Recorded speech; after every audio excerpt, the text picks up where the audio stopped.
Have you ever been so tired and so lost that you wanted to hold on to one sentence or one sound just to stop your mind from tearing itself apart? Have you ever felt strangely drawn to images of snowy mountains, prayer flags, spinning wheels, and a simple mantra, even while living inside a concrete city that never sleeps? Welcome back to the channel. Today we are going to take a long walk together.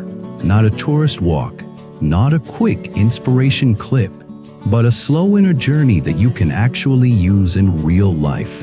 We are talking about a mantra that many people have heard, many people can repeat, and very few people truly understand in a way that changes the direction of their life. Om Mani Padme Hum. Some people call it the mantra of Avalokiteshvara. Some call it the 6-syllable great mantra. In Tibetan regions, many people simply call it Mani, like the name of an old friend, not like the name of a secret spell. And right away, I want to give you the two main points that will guide this entire long episode. First, this mantra does not change your destiny because the universe is impressed by your pronunciation. It changes your destiny because it changes your mind, your intention, your speech, and your behavior, which changes your karma, your relationships, and the conditions that shape your future. Second, the mantra is not meant to be used like a vending machine. It is not a way to demand money, demand success, or demand comfort. It is a way to cultivate compassion and wisdom so deeply that the old causes of suffering stop controlling you. When the old causes stop controlling you, your destiny begins to turn. Now let me tell you a story, and I want you to listen as if the story is also about you. There was a man I will call Daniel. Daniel was not dramatic. He was not a spiritual influencer. He did not wear special clothes. He worked a normal job in a big city, the kind of job where you stare at screens all day, answer messages that never end, and feel like your mind is constantly being pulled into 10 directions at once. From the outside, Daniel looked fine. From the inside, he was falling apart in slow motion. His sleep was light and restless. His chest felt tight when he woke up. He carried a quiet irritation with him like background noise. He could still smile, but it felt like a mask. And at night, when he finally put the phone down and the room was silent, he would feel something he could not name, a kind of fear that had no object, a kind of emptiness that had no explanation, a sense that he was running, but he did not know what he was running toward. One night, after another day of pretending he was okay, Daniel sat on the edge of his bed and whispered to himself something he had never dared to say out loud. I do not know how to live like this for another decade. The next morning, he did something unusual. He took a different subway route to work, not because it was faster, but because he wanted to feel like he had at least one choice in his life. On that route, he noticed a small shop he had never paid attention to before. In the window were a few books, some incense, and a simple wooden bead bracelet. Inside, an older woman was arranging items calmly, as if time moved slower around her. Daniel did not even think. He walked in. He looked at a small card on the counter. It had the mantra printed in English letters, Om Mani Padme. He had seen it before on travel photos, on flags, on stones, on necklaces worn by people who seemed peaceful. He had never cared before, but that morning, something inside him wanted it, not as decoration, but as a lifeline. The older woman noticed his eyes and said, quietly, as if she already understood his question without hearing it, sometimes the mind needs one sound that it can trust. Daniel asked her, almost embarrassed, what does it mean? She did not give him a lecture. She gave him one sentence. It means you are learning to return to compassion and wisdom again and again until your heart becomes your home. Daniel bought the card. He put it in his pocket. He went to work. That day his mind still raced. His boss was still demanding. The messages still came. The stress still existed. But now he had one small practice. A tiny handle he could hold on to. On the subway ride home, he did something that felt silly and also strangely necessary. He did not chant loudly. He did not want attention. He simply moved his lips barely and repeated the mantra quietly in his mind. Om Mani Padme, Om Mani Padme. At first, nothing happened. Then something happened that was not mystical but was real. His breathing slowed a little. His shoulders dropped a little. His thoughts became slightly less sharp. It was like his mind had been a room filled with loud voices, and the mantra became one steady voice that did not argue. It did not judge. It did not demand. It simply stayed. That night Daniel slept a little deeper. Not perfect, but deeper. The next day he did it again and again. And by the end of the week, he noticed something that surprised him. His outer life had not changed, but his inner posture had changed. And that is where destiny begins to change. Not always outside first, often inside first. Now, if the story ended there, it would be too easy. Real practice does not just give you relief. Real practice reveals what you have been carrying. And when it reveals, it can feel uncomfortable before it feels peaceful. In the second week, Daniel started having vivid dreams. Dreams that felt emotional. Dreams that pulled up old memories, old arguments, old regrets. He woke up with his heart pounding. He began to wonder if he had opened a door he should not have opened. He returned to the shop. The older woman listened and smiled gently, not in a way that dismissed him, but in a way that showed she had seen this many times. She said something that became the first inner secret Daniel learned. When you turn on a light in a room that has been messy for years, the first thing you notice is the mess. The light did not create the mess. The light revealed it. This is where we begin the deeper understanding. This mantra is not just a calming sound. It is a training that touches the roots of your mind. Now I am going to guide you through 7 inner secrets of this mantra. I am not going to present them like a cold list. I will let them appear through stories, through lived situations, through the real places you struggle, because that is how you remember. And the entire time, we will keep returning to the core spirit of this channel. Awakening, wisdom, cause and effect, compassion, practice, destiny.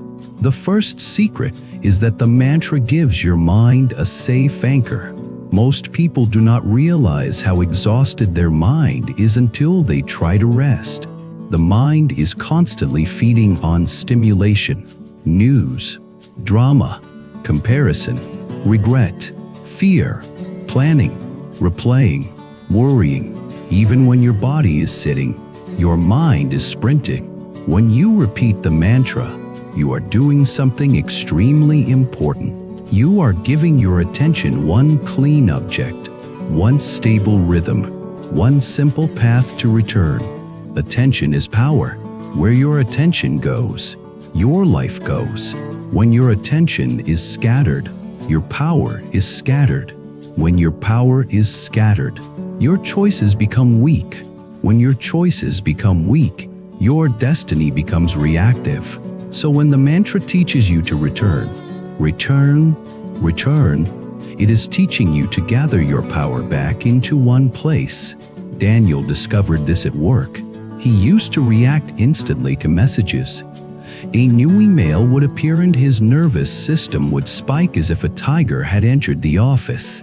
He would rush, make mistakes, apologize, feel shame. then rush again. One afternoon, he felt the spike again. He felt his chest tighten. His fingers wanted to type quickly. But he remembered the mantra. He repeated it silently 3 times. Om Mani Padme Hum. Om Mani Padme Hum. Om Mani Padme Hum. Then he took one breath before replying. That one breath saved him. He answered more clearly. He avoided an unnecessary conflict. He did not feed the panic. This is not small. This is karma. Karma is not only about big dramatic actions. Karma is also the tiny moments where you choose awareness instead of autopilot. When you choose awareness, you plant a different seed. When you plant a different seed repeatedly, your destiny shifts. The second secret is that the mantra trains compassion as a living force, not as a moral idea. Many people think compassion is just being nice. They think compassion is a personality trait. They think compassion is something you either have or you do not.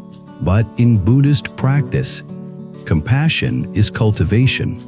It is training the heart to open even when it is tired, even when it is scared, even when it is wounded. This mantra is connected with Avalokiteshvara, the bodhisattva of compassion. Whether you hold that as literal or symbolic, the function is real. When you recite, you are constantly placing the seed of compassion back into your mind stream. What happens when compassion becomes stronger? You judge less. You forgive faster. You speak more gently. You become less hungry for revenge. You stop enjoying other people's pain. You stop needing to win every argument. And this changes destiny because relationships change. Destiny is made of relationships. People like to think destiny is a private story, me against the world. But your life is built inside a web of human connection. Your future depends on trust, on goodwill, on reputation, on support, on the energy you bring into rooms. Daniel learned this secret in a painful way. He had a partner. I will call her Mia. Mia had been patient with him, but she was also tired. Daniel was often distracted. He would nod while checking his phone. He would answer with irritation when she asked simple questions. He would forget small promises. One night Mia said, quietly, I miss you even when you are sitting next to me. Daniel felt shame and defensiveness rise. He wanted to argue. He wanted to explain stress. But he paused and let the mantra appear in his mind, not as words, but as a reminder. Compassion. Return. He listened. Really listened. He apologized without excuses. He asked her what she needed. Then he did one simple thing. He put his phone in another room and sat with her. That night, something softened between them, not because Daniel became perfect, but because compassion became practical. And that is how destiny changes. It is not always a sudden miracle. It is often a slow repair. The third secret is that the mantra carries wisdom in the image of the lotus. People often translate Mani as jewel and Padme as lotus. Jewel and lotus, compassion and wisdom. The jewel of compassionate intention, the lotus of wisdom that rises from mud without being stained. You do not need to get lost in technical translation debates to use the medicine. The teaching is clear in your life. You live in mud. Stress, desire, fear, anger, confusion. That is the mud of human life. The question is not whether mud exists. The question is whether you can grow a lotus inside it. Wisdom means you do not let mud define your identity. Wisdom means you do not let emotions control your actions. Wisdom means you see the difference between a thought and reality. Wisdom means you can be in the world without being owned by the world. Daniel discovered the lotus secret during a conflict at work. A colleague criticized him publicly in a meeting. Daniel felt humiliated. His face got hot. His mind started building a revenge plan. He imagined what he would say to destroy the colleague back. He imagined turning others against him. He imagined quitting. Then he saw the lotus, not visually, but as a principle. This is mud. Now grow lotus. He repeated the mantra silently, unwatched his own anger. He realized something important. The anger was not only about the criticism, it was also about his pride. It was about his need to look competent. It was about an old wound from childhood where he felt judged. When you see the roots, you gain freedom. That is wisdom. Instead of attacking back, Daniel asked a clarifying question. He kept his voice calm. He said, "I hear your concern. Can you tell me the specific part you think needs adjustment?" The colleague looked surprised. The meeting moved on. Afterward, the colleague actually apologized privately and said he was under stress. Daniel walked away feeling something he had not felt in a long time. Power without violence. That is wisdom. And that wisdom protects destiny because it prevents unnecessary enemies. The fourth secret is that the mantra purifies speech karma. This is one of the most practical secrets for modern people, because we are drowning in speech.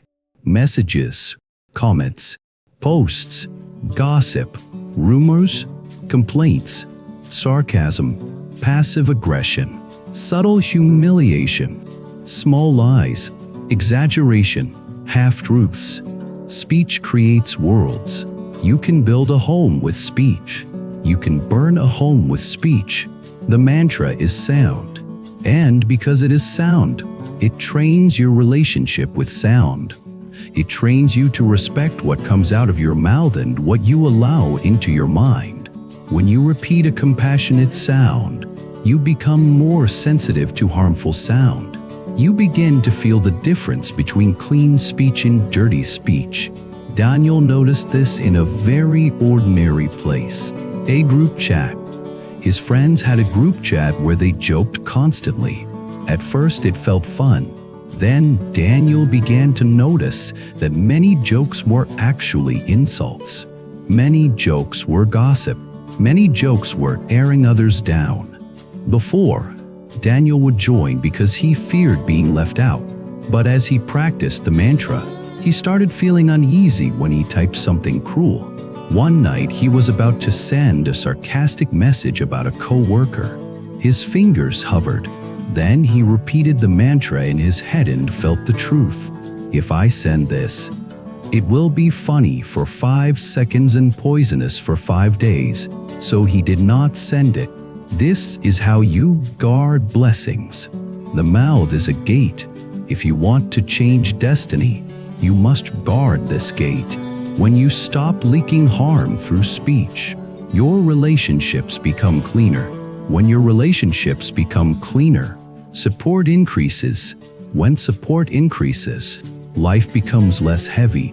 The fifth secret is that the mantra transforms the inner poisons that create the 6 realms inside your mind.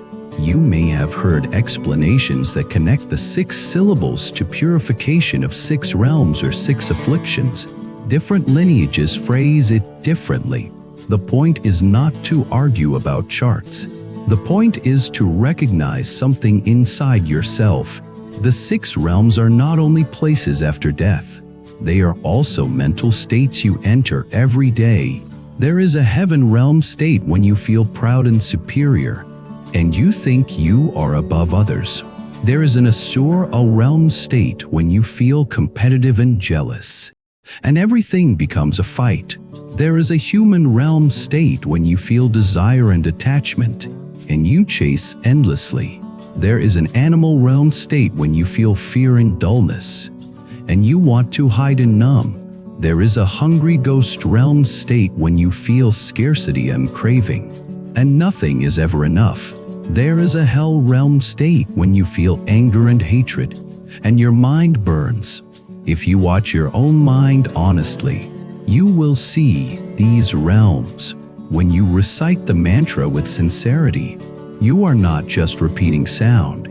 You are calling your mind back from these realms into a higher frequency of compassion and wisdom. But I am going to avoid mystical language here and say it plainly. The mantra interrupts poison. When anger rises, the mantra gives you a pause.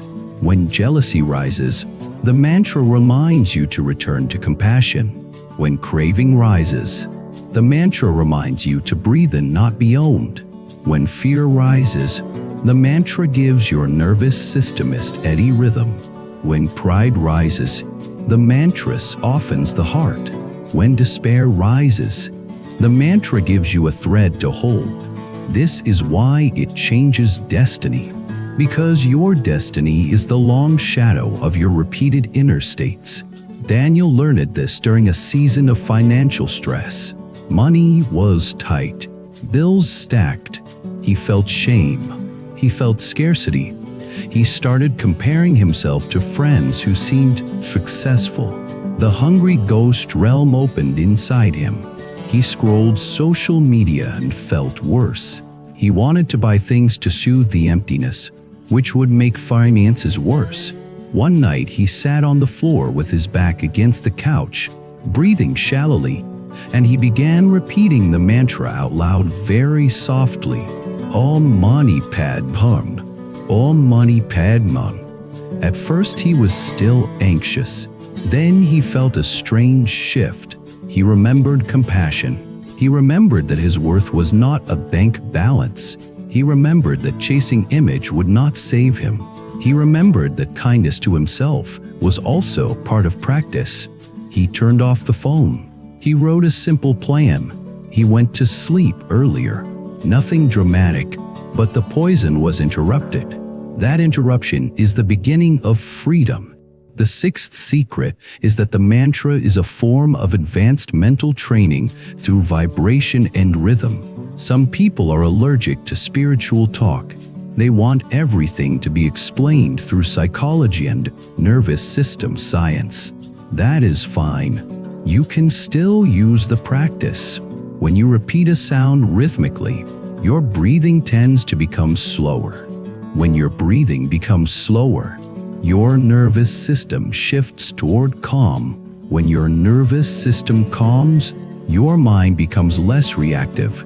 When your mind becomes less reactive, you make better choices. This is not superstition.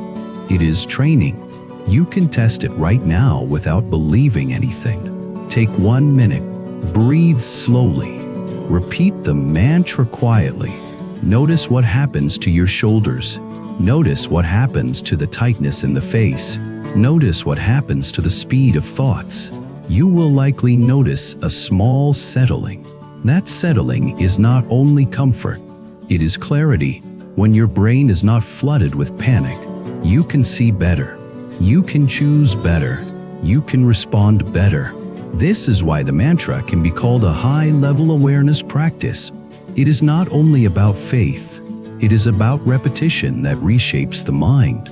Daniel began using the mantra in the most ordinary places, in the elevator before a meeting, in the subway when the crowd felt overwhelming, while washing dishes when his mind started replaying old arguments, while walking home when he felt lonely, before sleep when fear of the future tried to take over.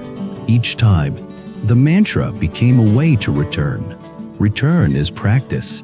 Practice becomes habit. Habit becomes character. Character shapes destiny. The seventh secret is the most important one. The mantra only becomes destiny-changing when you let it become your daily conduct. This is where many people fail. They treat mantra practice as a separate spiritual activity, like a hobby. They chant and then they go back to lying, gossiping, exploding, cheating, and blaming. Then they wonder why nothing changes. Sound alone is not the full path. Sound is the key that opens the door. You still have to walk through the door with your behavior. So the real secret is integration. When you recite, you are planting compassion and wisdom. After reciting, you must protect the seed. How do you protect it? You speak more gently. You keep your promises more carefully. You stop taking small dishonest shortcuts. You reduce harm in daily life. You become more patient with people who are slow. You become more forgiving. You stop feeding resentment. You practice gratitude. This is the ethical foundation of spiritual power. And I want to be very clear. Ethics is not moral performance. Ethics is protection. A mind that is constantly breaking its own conscience cannot become peaceful. A mind that is constantly harming others cannot become stable. A mind that is constantly leaking poison cannot hold blessings. So when the mantra changes your speech and behavior, that is when destiny changes. Daniel had a moment that proved this. His father called him one day. His father was not an easy man. He had a rough way of speaking. He oft uncriticized. Daniel had carried resentment for years. Their conversations were tense and short. On this call, his father said something sharp. Daniel felt the hell realm anger rising. He was ready to attack. Then the mantra appeared in his mind like a hand on the shoulder. Return. Daniel breathed once and said something different. He said, "Dad, I hear you. I am still learning, but I want to speak with respect. Can we talk without hurting each other?" There was silence. His father did not apologize, but his voice softened. He said, "Okay, that conversation was not perfect, but it was different." And the difference mattered, because family karma is deep. When you transform one interaction with wisdom and compassion, you are not only changing your mood, you are changing a lineage pattern. You are changing the emotional inheritance that gets passed down. That is destiny. Now, I want to take you deeper into the snow mountain image, because the original story behind this topic often begins in Tibet, in places where the wind itself seems to carry the mantra. Imagine an early morning on a high plateau. The sun has not fully risen. The air is cold and clean. A line of prayer flags stretches across a mountain pass. The wind snaps, the cloth and the printed mantra flutters, again and again, like the land itself is breathing the sound. In the distance, a river strikes stones with a steady rhythm. On a path, you see pilgrims moving slowly. Some walk, some prostrate, some hold prayer wheels that spin in their hands. And everywhere, quietly, the sound moves. Om Mani Padme Hum. Om Mani Padme Hum. Some of these people cannot explain philosophy. Some cannot read. Some do not know debates about translation. But they know something that many modern, educated people have forgotten. They know how to return. When fear rises, they return. When grief rises, they return. When hunger rises, they return. When anger rises, they return. They do not pretend life is easy. They do not pretend pain does not exist. They simply refuse to let pain destroy the heart.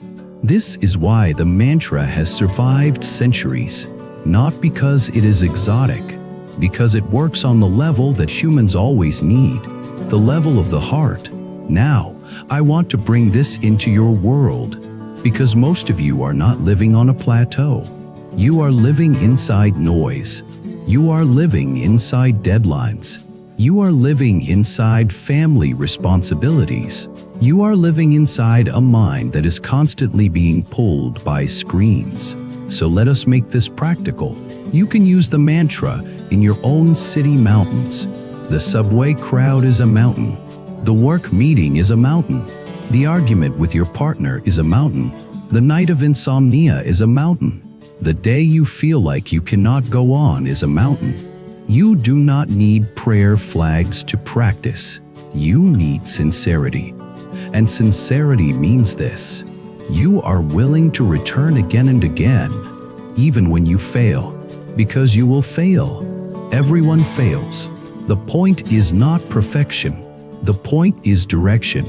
Now, I want to share more stories, because long-form teaching should feel like companionship. It should feel like someone walking beside you, reminding you of what you already know deep down but keep forgetting when fear takes over. There was a woman I will call Sophia. Sophia was a nurse. She saw suffering daily. At first, she was strong. Then she began to burn out. She started feeling numb. She started feeling irritated by patients. She started feeling guilty because she knew she was losing compassion. But she did not know how to refill the heart. One day she heard the mantra from a patient who was dying. The patient was not Tibetan. The patient was not performing. The patient was simply breathing and whispering the sound like a lullaby to the mind. Sophia asked the patient what it meant. The patient said, "I do not fully know, but when I say it, my heart feels less afraid." After the patient passed, Sophia could not forget that sentence. "My heart feels less afraid." Sophia began repeating the mantra quietly between tasks. She did not chant for hours. She used it like a drop of clean water for the heart. When a difficult patient shouted at her, she repeated the mantra inside and felt the anger soften into understanding. When she felt overwhelmed, she repeated the mantra and remembered to breathe. When she felt guilty, she repeated the mantra and practiced forgiveness toward herself. After weeks, something changed. She was still tired, but she was less bitter. She was less sharp. She was more human. And that changed her destiny, because burnout often destroys careers and relationships. But Sophia found a way to protect the heart. Protecting the heart is protecting destiny. There was another man I will call Anthony. Anthony was ambitious. He wanted success. He wanted recognition. He worked hard and still felt insecure. His insecurity made him competitive. His competitiveness made him jealous. His jealousy made him sharp with friends. His friendships started breaking.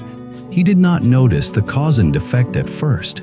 He thought people were abandoning him. He thought he was unlucky. He thought his destiny was lonely. Then a friend invited him to a small meditation group. They did not do anything fancy. They sat, breathed, and repeated the mantra quietly. Anthony felt uncomfortable.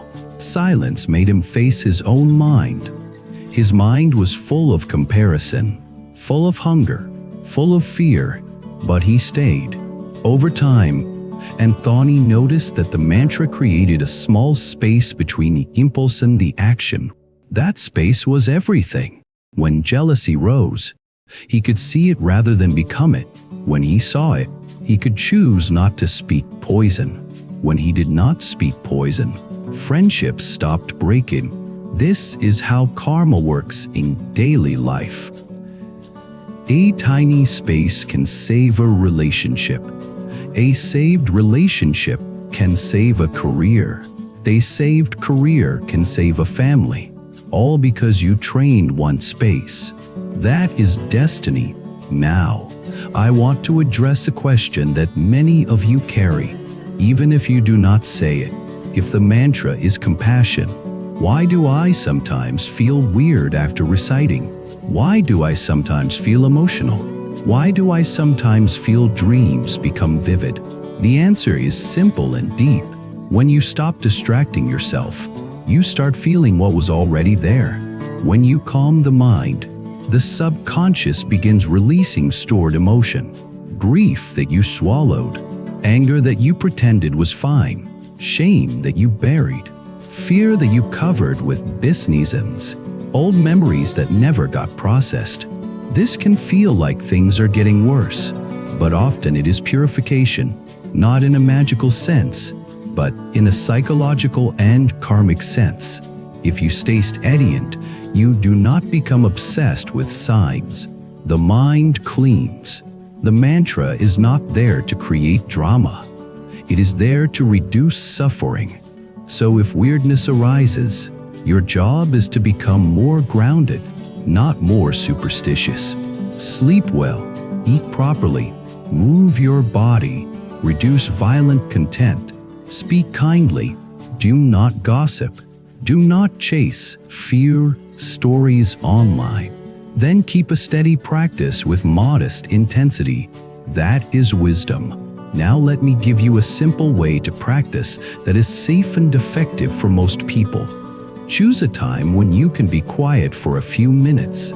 Sit comfortably. You do not need special posture. Keep your back reasonably straight. Let your shoulders relax. Then do this. Take one slow breath in. Take one slow breath out. Then repeat the mantra softly, either aloud or in your mind. Do not force volume. Do not force speed. Let it be gentle. As you repeat, do the things. First, feel your breath. Let the sound ride the breath. Second, place a simple intention in the heart. May I cultivate compassion. May I cultivate wisdom. May I reduce harm. May I benefit others. If your mind wanders, return without anger. That return is the training. After a few minutes, stop and sit quietly for a moment. Then dedicate the goodness. May any benefit from this practice reach those who suffer. May my words today be kinder. May my actions today be cleaner. Then stand up and live. This is the key. Stand up and live. Because destiny changes when practice becomes life. Now, I want to deepen the idea of dedication, because dedication is one of the most hidden powers in this path. When you dedicate, you stop practicing only for yourself. This reduces ego. Ego is the root of many poisons. Ego is what turns fear into obsession. Ego is what turns ambition into cruelty. Ego is what turns spirituality into pride. When you dedicate, you widen the heart. A widened heart is less afraid. A widened heart is more stable. A widened heart attracts supportive conditions. Again, not as magic, but as cause and effect. People can feel a wide heart. They trust it. They support it. They want to be near it. Opportunities move toward it. This is why compassion changes destiny. Now, I want to bring the teaching into the hardest place, because the mantra is most needed there. The hardest place is not when you feel calm. The hardest place is when you are triggered, when someone insults you, when someone betrays you, when you feel misunderstood, when you feel rejected, when you feel like life is unfair. In those moments, your old karma wants to drive.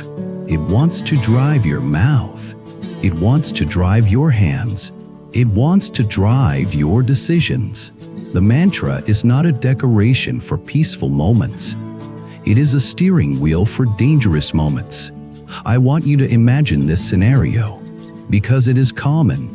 You get a message. It is harsh. It is unfair. It hits your ego. Your fingers want to reply immediately with something sharp. This is where destinies break. A single message can destroy a relationship, a job, a reputation, a future opportunity. So here is the practice. Before you reply, repeat the mantra 3 times silently. Then breathe once. Then read the message again. Then decide. You will be shocked how often the second reading changes your interpretation. You will be shocked how often the impulse was not wisdom but poison. This is how the mantra saves you. Not by making you mystical, by making you sane.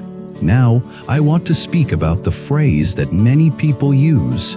Sound is energy. You do not have to turn this into fantasy.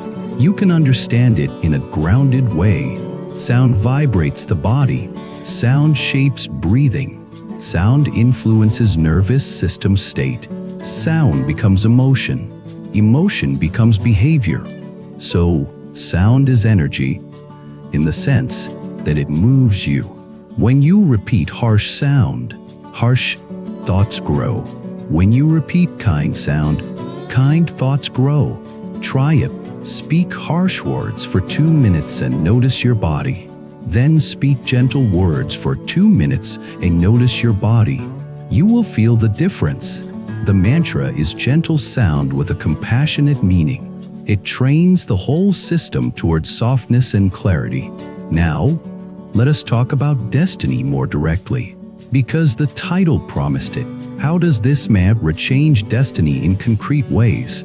It changes your destiny by changing your patterns. It changes how you respond to stress. It changes how you respond to temptation. It changes how you respond to conflict. It changes how you respond to fear.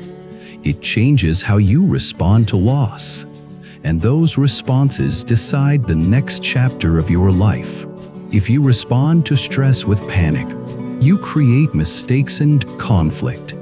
If you respond to stress with steadiness, you create solutions on trust. If you respond to temptation with greed, you create deadened regret. If you respond to temptation with integrity, you create stability and respect. If you respond to conflict with anger, you create enemies and isolation.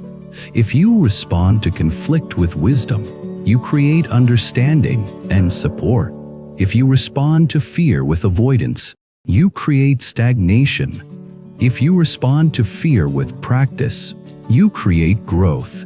If you respond to loss with bitterness, you create more suffering. If you respond to loss with compassion, you create healing. This is destiny in plain language. Now I want to share something personal in a way that does not pretend to be special. Many people I have met, and many people you have met, carry an invisible hunger. The hunger is not always for money or romance. It is a hunger for inner safety. People want to feel safe in their own mind. And here is the painful truth. Many people do not feel safe with their own thoughts. Their thoughts attack them. Their thoughts replay regret. Their thoughts predict disaster. Their thoughts create endless arguments. Their thoughts keep them awake at night. The mantra is one way to stop the attack. It gives you a friend inside your own mind, not a friend who flatters you. A friend who brings you back to what matters: compassion, wisdom, return. Now, I want to close with a long reflection that can settle the heart, because if you came here with anxiety, I want you to leave with direction, not just information. You do not need to become a monk to practice this. You do not need to live in the mountains. You do not need to understand every layer of philosophy. You need sincerity and consistency. Sincerity means you are not using the mantra as a transaction. You are using it as training. Consistency means you return again and again, especially on days when you do not feel like it. Start small. 1 minute in the morning, 1 minute on the subway, 1 minute before sleep. Let the mantra become a gentle thread through your day. Then watch what changes. Watch your speech become slightly kinder. Watch your reactions become slightly slower. Watch your anger cool faster. Watch your fear lose some authority. Watch your relationships soften. Watch your choices become cleaner. These are the first signs that destiny is turning. Because destiny is not a lottery ticket. Destiny is the direction of your heart repeated over time. If you want a final image to hold this. The mud is your life conditions. Stress, noise, pressure, impermanence. The lotus is your awakened mind. Compassion and wisdom that do not get stained. The mantra is the water that helps the lotus grow. Now I want to hear from you. Have you ever used a mantra, a prayer, or a simple repeated sound to calm your mind in a difficult season? What did you notice? Did it change your reactions? Did it change your relationships? Did it change the way you met fear? Share your story in the comments. Your experience might be exactly what someone else needs tonight. If you want more long-form teachings like this, subscribe to the channel, like the video, and leave a comment so the algorithm knows this is worth sharing. And if you want to support deeper content and longer episodes, consider becoming a member. Until next time, keep returning, keep your hearts soft, keep your mind steady, and remember that sometimes the smallest sound, repeated with sincerity, can become the turning point that quietly changes your destiny. Life gets noisy. Work, stress, expectations. Sometimes we lose touch with the quiet part of ourselves. Bracelet isn't just an accessory. It's a small reminder that you deserve peace. You deserve moments of stillness. You deserve to hold on to your inner balance. If one of these bracelets speaks to your heart, you'll find the purchase link in the description below. And even more auctions available on our channel's shop page. Pick home the one that feels right.